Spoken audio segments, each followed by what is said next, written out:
Hey, friends and family, this is part 7, and I guess it just works out that way. So, like, just talking about the 7 stages of transformation, and now we have 7 parts of this video talking about the second stage of the dismemberment, where I was reading about the hands being dismembered in part 6, and how hands are receivers and transmitters. And it is powerful. There are powerful chakras, energy centers in our hands. Yeah. And that help us like decipher and discern certain information, certain messages. And so like touch is really important to us. And sometimes we're not aware of the feelings that we're picking up on, but some part of us is aware of that. And so let's continue where we were here in the Handless Maiden page, page 442, stage 2, the dismemberment. And so hands are not only receivers but transmitters. So when one shakes a person's hand, one can send a message, and often unconsciously does so by pressure, intensity, duration, and skin temperature. Persons who consciously or unconsciously intend meanness have touches that feel as though they are poking holes in the psychic soul body of the other.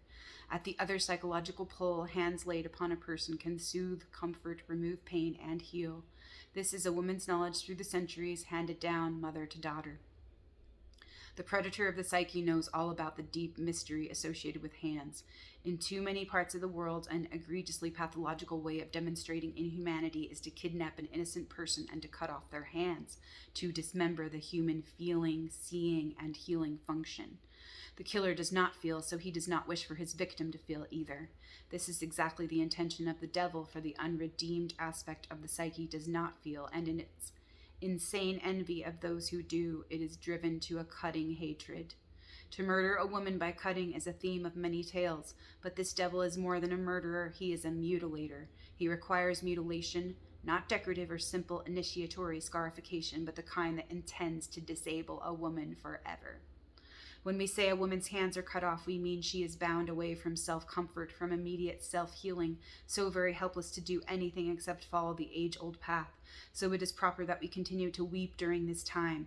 It is our simple and powerful protection against a demon so hurtful that none of us can fully comprehend its motive or raison d'etre. In fairy tales, there is this leitmotif called the thrown object. The heroine who is being pursued takes a magical comb from her hair and throws it down behind her, where it grows into a forest of trees so thick you couldn't poke a pitchfork between them. Or the heroine has a little vial of water, which she uncorks, sprinkling its contents behind her as she runs. The droplets turn into a flood, effectively slowing down her pursuer. In the story, the young woman cries and cries all over her stumps, and the devil is repelled by some sort of force field around her. He cannot seize her as he had intended. Here, tears are the thrown object, the watery wall that keeps out the devil, not because the devil is moved or made soft by them. He is not, but because there is something about the purity of true tears that causes the devil's power to be broken. And we find this to be true when we cry for the love of God that nothing is on the horizon but the most bleak, the most dark, and unredeemed possibilities. And yet the tears save us from being burnt to the ground for no useful end. The daughter must grieve. I am amazed how little women cry nowadays, and then apologetically. I worry when shame or disuse begins to steal away such a natural function. To be a flowering tree and to be moist is essential, otherwise you will break. Crying is good, it is right. It does not cure the dilemma, but it enables the process to continue instead of collapsing. And now the maiden's life as she has known it, her understanding of life to this point, is over, and she goes down to another level of the underworld. And we continue in her footsteps. We go onward, even though we are vulnerable and so peeled of ego protection, like a tree skinned of its bark. Yet we are powerful, for we have learned to sling the devil across the yard. At this time, we see in our lives that no matter what we do, our ego plans slip from our grasp. There will be a change in our lives, a big one, no matter what nice plans the little temperamental conductor ego has for the next movement. Our own powerful destiny begins to rule our lives, not the mill, not the sweeping, not the sleeping. Our lives as we once knew them are over. We are desirous of being alone, perhaps being left alone. We can no longer rely on the fatherly dominant culture. We are in the midst of learning our real lives for the first time. We go on. It is a time when all that we value loses its lilt. Jung reminds us the term used by Heraclitus and anashiodromia, meaning to flow backward. But this flowing backward can be more than a regression into the personal unconscious. It can be a heartfelt return to workable ancient values, more deeply held ideas. If we understand this stage of the initiation of endurance as a step backward, it must also be considered a step 10 leagues down and back into the realm of wild woman, as this causes the devil to throw his rump over his shoulder and stomp off. In this sense, when a woman feels she has lost her touch, lost her usual way in the world, she is powerful still in her pureness of her soul. She is strong in her insistence on her sorrow, and this causes the thing that wishes to destroy her to withdraw. The psychic body has lost its precious hands, it is true, but the rest of the psyche will compensate for the loss. We still have feet that know the way, a soul mind with which to see far, breasts and belly to sense with, just like the exotic and enigmatic belly goddess Babo, whose represents the deep instinctual nature of women and who also has no hands. With this incorporeal and uncanny body, we go forward. We are about to make the next descent. And then the next stage was the third stage, the wandering. So, yeah, the dismemberment. And there's a lot of dismemberment stories, which are very cool. And yeah, that's I've shared a few of them this last year, and it's been a year now since I started my alchemical series to share with others, which is very cool. I started last year on April 22nd. And so, like, it's been a year now, and it's just like, wow, all of this growth and transformation. And I acknowledge, yeah, and I'm grateful. And I think and I pray, and I praise and I bless and I celebrate, like, all the miracles. Yeah. The ones that have been manifested and the ones that are coming into being and, yeah, coming into fruition.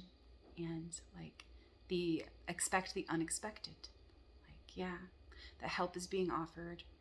And, yeah, this actually will lead, yeah, to something that we want, you know, if we show up and we choose, like, to care for ourselves.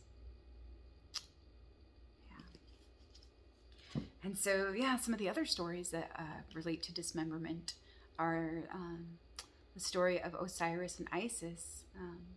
There is that mythology where Set, Osiris's brother, is jealous and wants to rule in his stead and usurp the kingdom. And so he kills Osiris and he scatters his body parts. He dismembers him and he scatters his body part across Egypt or across the world. And there was 13 original parts that Isis found.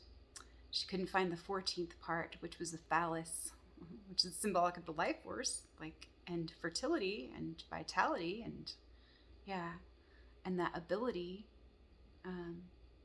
to fertilize, yeah, and everything. So she crafts a new phallus, a new penis for her mate, out of the bark or the wood of a tree. And yeah, and then she sings to him and she remembers him, so he is remembered. And then she reunites with him, and from this union is conceived their child Horus. So I thought that was interesting too. So that was just funny because after I had read some things in the Sacred Contract book, and I was, yeah, wanting to go into this stage, this dismemberment stage, I had also, like, just taken a look at this book out of sheer impulse, like, out of curiosity. Oh, I wonder what that has for me. And I flipped it right open to this page. This is the 4 Gold Keys by Robert B. Clark, and Dreams, Transformation of the Soul and the Western Mystery Tradition. And it's a book that my dad gave me. So thank you, Dad. And I flipped it right open to page 137. And at the top of the page, it says here, when it comes to the death and resurrection symbolism of the self, that of Osiris in ancient Egypt is well known. Even the Catholic Church admits that Osiris is a kind of prefiguration of Christ's, though in the Anu cult of Egypt, Atum also dies and has a rebirth in Usa, the ever-coming sun. But the original resurrection mysteries are apparently even older than these and involved Ptah, the grandfather of the gods. Here, divine birth, death, and resurrection were commemorated at the same time and not on separate occasions as in Christianity. The dismemberment of Osiris is matched by that of the serpent, but the former refers to the breaking up of the fuller self into its constituent conflicting parts. This also means bringing them to consciousness, which must occur in the unconscious processes for them to be reassembled in a harmonious way. This is the dangerous and heroic night sea journey that leads to death, dismemberment, and rebirth that we find frequently in esoteric mysteries, particularly alchemy. However, as Jung tells us, through ego consciousness must be involved in this. The dismemberment journey primarily concerns the hidden spirit in nature the alchemists called Mercurius, which is freed by the quest. This involves death and rebirth, but as the higher self is immortal and cannot die, the image has to refer to the mortal man resurrecting into the higher self, equated with the resurrection of Jesus into Christ. The Catholic Mass is based on this same death and resurrection mystery. Jung, with his usual careful understatement, calls this immortal figure a consciousness transcending content.